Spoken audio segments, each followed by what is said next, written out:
drunk right now. I mean, you gotta be. I'm just kidding. I like to keep you on your toes. Speaking of, I'd like to raise a few questions about cocaine. Now, I wasn't sure if cocaine was actually addictive or not, because everyone does it. Or I don't know anyone, but So I looked it up. And not only did I have to dig a little bit to see if it was addictive, but the very first side effect, like the very, very first side effect of cocaine was intense euphoria. Imagine me in a dark place Googling if cocaine was addictive. And what do I stumble upon? This drug causes intense euphoria. So naturally, I asked my parents at family dinner. This was like last semester. This wasn't when I was young. I asked my parents at family dinner if they ever did cocaine. And they both were like, no. My mother and I instantly knew that my father was lying, very poorly, may I add. So we're like, what? What? Did you do cocaine? We asked him further about his experience, and he says, it was probably the best drug I've ever done. I think my dad has done maybe, at most, 2 drugs. This was also the same night that I found out my dad was a frat guy at Rutgers. The more you know. All this to say, it's allegedly no surprise as to why people do cocaine. Crack, on the other hand, absolutely criminal. Let's get to the show. Cut. It's political because crack is just... Welcome back to the infamous panel. Tonight, I am joined with Eugene Barbieri and Emily Litke. Thanks for joining me, fellas. Thank you.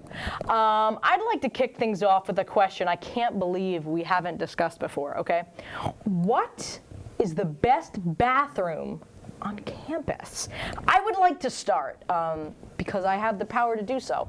And I think my favorite bathroom on campus is actually the Donnelly bathroom, but the one that makes you feel like you're in the Great Gatsby, not the one that's broken that says do not enter. If you've entered that one, please leave, that you're not allowed to be there. But the one that's functioning in Donnelly, it's very it's vibrant, it's kind of like gold. I think it is, but I'm not sure if I'm just remembering it very ideally. I actually don't know if I'm remembering this right. But there's a lot of stalls. It's glistening. It's very interesting to me. Do you have a counterpoint or a bathroom that you in fact like more? I for sure do. And I'd like to start it with a personal anecdote.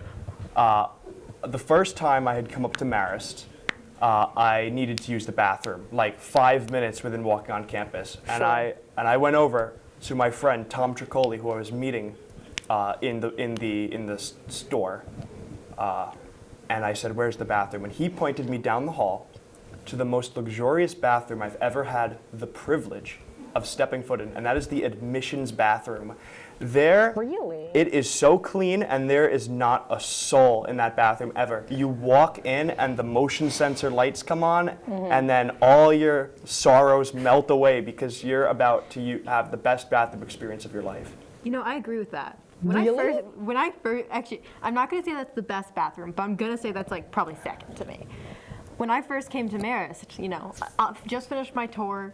It was a long tour, so I came back and I was like, I have to go to the bathroom. Okay. And I finally find the bathroom. I walk in and I go, maybe this is a school for me. What bathroom? The admissions bathroom. Yeah. That was never had that experience, but I also it's have a very luxurious bathroom. bad experiences in bathrooms in general. What bathroom is your number one? My number one is the steel plant bathroom. I knew someone was going to have some stake in the game. Yeah, it with looks this like one. someone's agreeing with me. But the steel plant bathroom, I specifically go for the ones on the first floor, but I feel like the second floor ones are also pretty good. Ooh, I didn't know there were bathrooms on the second floor of steel plant. Lena said that there were bathrooms on the second floor. They're very luxurious. Lied. I'm kidding. Now, this is interesting because the steel plant bathrooms, you walk up, at least on the ground floor, you walk up and there's a water fountain and a bottle filling station, which I find myself at because I enjoy filling up my water bottle. So, I'm there, I'm filling, and I look to my right and I see every woman who has, done their business right there. And I look to my left and I see every man that's done their business in, the past few minutes. So I can't help but feel a little bit like it feels like forced intimacy, like a little bit like if I just took a peeper and I'm like washing my hands, I'm like, I take a little glance. Anyone who's filling up their water bottle knows what I've done. They see me. I appreciate, but I will say the steel plant bathrooms have the like top to bottom door. They're like, F America, we're like the UK British bathroom doors. Like, you're right, we should cover this all the way. But as soon as you leave, anyone who just wants to, oh, I'm thirsty, everyone that's just urinated or more. And I think that's jarring. I don't want anybody to know that. But, so we have steel plant, Donnelly. Admissions. And admissions. Those are the verdicts. I encourage you to think deeply about this subject, but we'll be right back for our next hot topic. We are back and better than ever. I'd like to pose the question, who is your favorite celebrity that has been canceled, okay, and had a comeback? Does anybody have anyone that came to mind? If not, I'll go first. Okay, so I want you to think for a moment. I'm going to say Miley Cyrus. Not that she was specifically canceled, but she was America's Miley Cyrus, best of both worlds, whatever. Hannah Montana. And then all of a sudden she shaved her head and she's like, doing lines in the bathroom, line from the song, whatever. And she's like naked and licking this axe and everybody's like, oh my God, Hannah Montana. And I feel like to an extent she was a little bit canceled. Like, she's no longer safe to show her kids. She kind of has a little bit of, she's raunchy, she's out of control. And now all of a sudden she's like one of the best rock stars of our generation. Like you thought Blondie was good? Okay, well now here's Miley Cyrus. She did Blondie but better. And I think she came back a lot. And now like even I feel like I shouldn't say specifics, but somebody in my family who's like a straight conservative Christian was like, I saw her cover Heart of Glass and I was kind of turned on. And this was a woman that said that. That's against what I do. So you can't help but, it raises questions like, what is Miley Cyrus making people feel now? But I say she was canceled and made a complete comeback. And I was wondering if you guys also had one that sort of did the same thing, to an extent. It doesn't have to be like completely. Yeah, I got to really think about this one. I feel like a lot of celebrities that haven't come back from being canceled, and We could talk about that too, yeah. kind of struggling to come up with some. Yeah, no, that's okay. I don't know how many have come back. I would from say that. the majority just don't survive that initial blow. So Yeah. who's someone that almost like you wish could make a comeback? For example, Jenna Marbles. I was going to say Jenna Marbles. Were you actually? I was going to say. were you- 'cause I was I've gonna got say one she that I want to hasn't- come back, that I would wish was a better person, is Brendan Urie. Ooh, He I didn't know is- he was canceled. He was canceled a bit He- ago. What but did he it's kind do? of fizzled out. It's definitely fizzled out, What did he do? but what didn't he do? He was just a bad person. Really? Yeah, he was terrible, and Yeah. he would say some homophobic things, That's or ironic. maybe racist, one or the other. It was, I love his old music so much. I think, someone's laughing. Someone's having a great time. They think they can't. Like I edit these, like every time you say something in the studio, you hear Chris like, oh, blah, blah, blah, blah, blah, blah. So, like we're gonna. Someone's a big Brendan Urie fan back there. like Brendan Someone's Urie music. cheering him on, bro. They're either a really big Brendan Urie supporter or Like big vehemently hater. against I them. liked his Like, music. and they're just laughing at you say like his old music was good, and they're like, It oh, was, this guy and I will thinks his take that music point was to the good. grave. His old music was fantastic, and that new pretty stuff good. that he's putting out is Not good. horrible. Old wouldn't Panic was know. my childhood. Every middle schooler's childhood is Old Panic at the Disco. Mine I was want to listen to Pretty Coldplay. Odd. Shocking. No, right? but No, the answer is no. You're right. Respectfully no. Mine yeah, should have been no, that, but mine should have been that. But no, Panic at the Disco was so good, and then every progressive album, it just got worse and worse and worse, Right. and then all of a sudden you find out he's just not a great guy, and it's like there's no redeeming him, and then he released that new album like what was it, this year, last year, and it's just horrible. This is terrible. It's like, So he's a quit while you're ahead, kind of. yeah, and that makes me upset because I loved his music. It's hard to separate the art from the person, and that could be a different panel topic. Who do you wish wasn't an actual person and just a name? Michael Jackson, like anybody who's existed. What do you have to say about Jenna Marbles. I can't help but wonder because I also have thoughts on her. See, I was never the biggest Jenna Marbles fan when she was in her I? peak. Yeah. But I feel like I've seen a lot of things asking for her to come back. Because I feel like she Yeah. respectfully took her leave and she has been off the internet. I have not seen or heard from her in quite some time. Like and a I feel like decade, people want her honestly. back. I feel like they want to come back. And I think this is just a general cancel culture kind of thought, but it's like, people who are like, okay, I don't want to say Shane Dawson because he's just like also a terrible person. He's horrible. He's just like Not good. like a total freak and a half. But it's Yeah. like I love cats too, but not like that. not like that, Yeah, so I'm happy to edit that out. No, but it's like we were the people. Like everybody. Like, how do you think they had millions and millions and millions of subscribers? Like, sorry, you're projecting your political incorrectness on somebody who was just facilitating what you found entertaining. That's what bothers me. That's what really bothers me. I liked her, like, ceramic, temperature boiling. Like, it was funny to me. I liked watching her make shoes out of hot glue and cry. I liked watching her turn herself into a chair. And these are things we can't have anymore because you decided it was not right. But so cancel culture, cut it out. Let's all learn and grow together instead of acting holier than thou and holding one person accountable for what you found entertaining 10 years ago. Keyboard warriors hiding behind screens, you bring joy to no one. Jean, Emily, thank you so much for joining me. We'll be right back and we'll see you next time on 2 weeks from now panel. Word. Hi everyone, I'm Brielle. And I'm Gene. Welcome to Studio A Bi-Weekly Update. Famous white boy Alex O'Connor might want to reconsider changing his band's name from Rex Orange County to Orange County Jail after being charged with 6 counts of sexual assault over the span of 2 days. Yes, Alex, you should have stayed at home because no one's going to want to be your best friend until you can clear your name in court. Happy Halloween! Concerned parents say to make sure to check your child's candy for suspicious and dangerous items such as nougat, caramel, and the worst of all, chocolate. All of this info, of course, comes from Willy Wonka's candy-hating dentist father, the added character in the 2007 Tim Burton remake. Last week in Florida, a highway was temporarily shut down after the road was flooded with what can only be described as a freshman dorm's worth of beer. Thousands of dollars worth of beer lined the highway, but don't worry, it was just Coors Light. It was shit beer. No one was going to buy it anyway, so it's kind of not that big of a deal. Also, no one was injured, which is cool, but nobody cares. Taylor Swift has released her new album Midnights with the song Antihero, which features a lyric where she calls everyone a, quote, sexy baby. Billie Eilish took this lyric to heart when she, 20, dressed up as an actual sexy baby and her 31-year-old boyfriend dressed up as an old man. I really hope she's a super fan, or that's super uncomfortable. College soccer's here. It's time for the annual matchup between Cal Poly and UCSB, but there's a problem.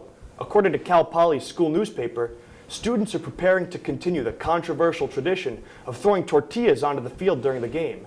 It's been labeled as a racist tradition, but the way I see it, it's more embarrassing for the people throwing the tortillas. I mean, come on, you're so bad at cooking that you can't even make a real meal to throw at the players? Be better, Cal, be better. Also in celebrity Halloween costumes, Heidi Klum was back to terrorize all of social media again with a frightening and largely unnecessary worm costume. Personally, I thought she was the slimy guy from Dune, but apparently she saw the "Would you still love me if I was a worm" meme and decided to put it to the test with the public. After scoring a touchdown last Sunday, Dolphins' Mike Gesicki set the world record for the most embarrassing gritty hit on live TV. Other NFL players such as Jamar Chase and Robert Griffin III banished him from Twitter.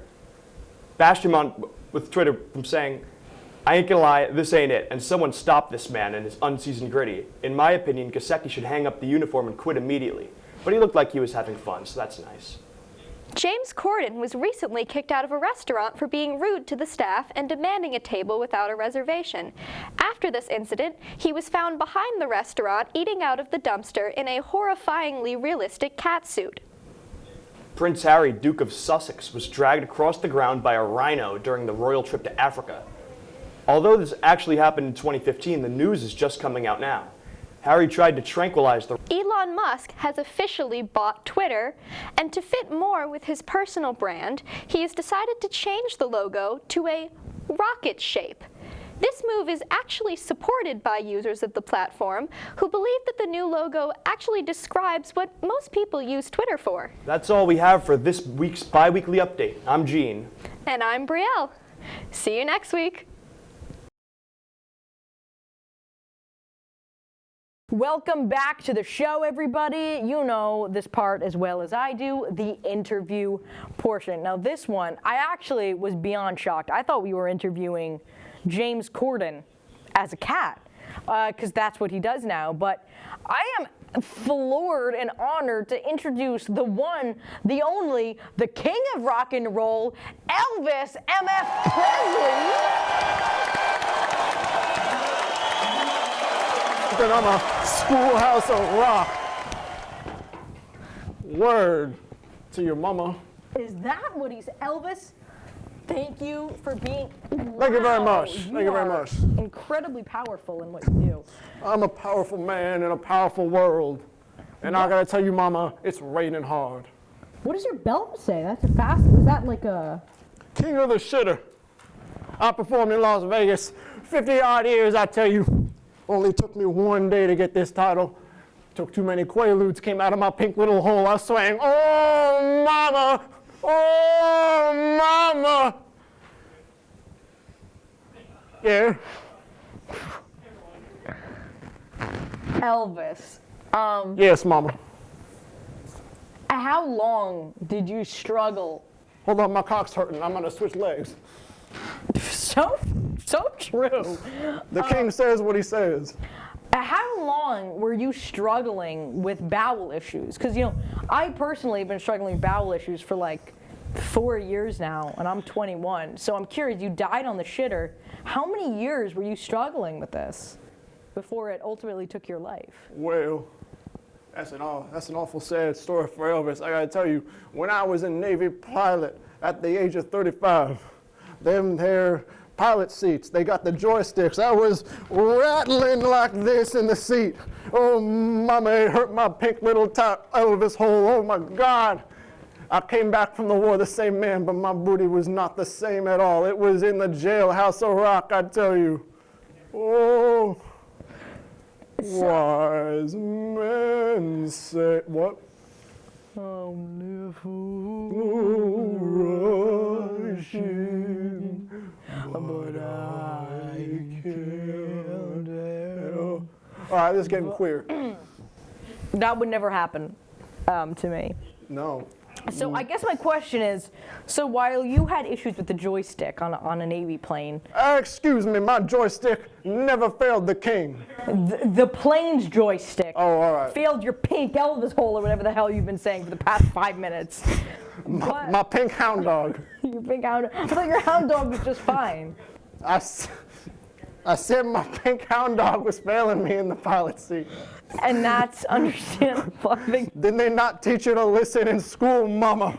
they didn't treat you to train your hound dog, so what's the difference? What do you mean train my hound dog? I just said it ain't working. I can't train what don't work, mama. Fair enough. I guess what I'm getting at here is, did the Navy, I don't know if I can do that actually. I don't know if, I'm just gonna cross my legs. Did the plane, flying the planes, contribute to your bowel issues that ultimately led to your demise? Well, actually, I gotta say, one of the things that contributed to my shitty demise on the porcelain throne of heaven was my dance moves. How? My dance moves. I'd get on stage, I'd do the Forrest Gump legs, I'd do the stanky leg, I was the original one who made the stanky leg, I'd do the Jack Black kick, I'd do this and that, all of this with the hips. I was firing on all fronts, mama, I was just like this. But eventually, my legs spread too thin, too much actually, and So it was too big a hole. I couldn't even hold it if I wanted to. So the Quaaludes, they just rushed through me like a fan looking for Elvis. Now, this is interesting because this is contrary to how we believed that you passed away. It was in fact a lack of the Quaaludes running through you that led to your death. How does that work? What? Did you not die from constipation? No, Mom, I didn't hear you. What'd you say? The opposite is true. The lack of containment of the result of the Quaaludes is not what led to your death, but rather the inability to pass effluent. Baz Luhrmann made a shitty movie about me, and I ain't never gonna forgive him. And that's actually not what. Did you die because you couldn't shit, yes or no? Did you die from diarrhea? Or What- the antithesis of it? What is dying anyway? Where do we go when we die? Do I die when I start performing in Las Vegas and I sell out to Tom No. Hanks, who was my performer manager at the time, No, according you to the died movie? because you couldn't fucking shit, Elvis. That's not true. I shit too much. I shat all my soul and heart out. Is this a metaphor? What even is a metaphor, mama? What's a simile? Assimilate this. Oh, wise men say. Can you sing something else? How do you feel that the 21 New Pilots York, covered New that? That's not your York. song. Oh. That was a Rat Pack. What? That's all the time we have for you tonight. Okay. I would like, Elvis, Yeah. did you like anything, do you like to say anything else? I feel like you're offended that we have to wrap up. Do you want to sing something? Do you want to share something? Is there something that you want to say to us? It's okay if not. Gay rights equal gay fights. What the this is It's the Quaaludes. the I don't know what the Quaaludes did to you, Elvis. It's so unclear. It's tit versus tat. And don't say anything about gay rights. This wasn't locked before the Quaaludes. Elvis, This was Elvis, after the Quaaludes. Elvis, that has nothing to do with Quaaludes. I don't even know what Quaaludes means. I can't spell it. Elvis, I don't care if you can spell it. or not. Elvis Presley, press the button for the machine. That can't teach me to spell. Just cut. Thank you. Cut. Cut. Camera 3, no, cut. Cut. Thank you all for tuning in to this episode of Studio A. I'd also like to thank Emily Litke and Eugene Barbieri for joining me in intense discussion. As always, this has been absolutely wonderful. Until next time, I'm Dani Bonifetti. Take it easy, Po-Town.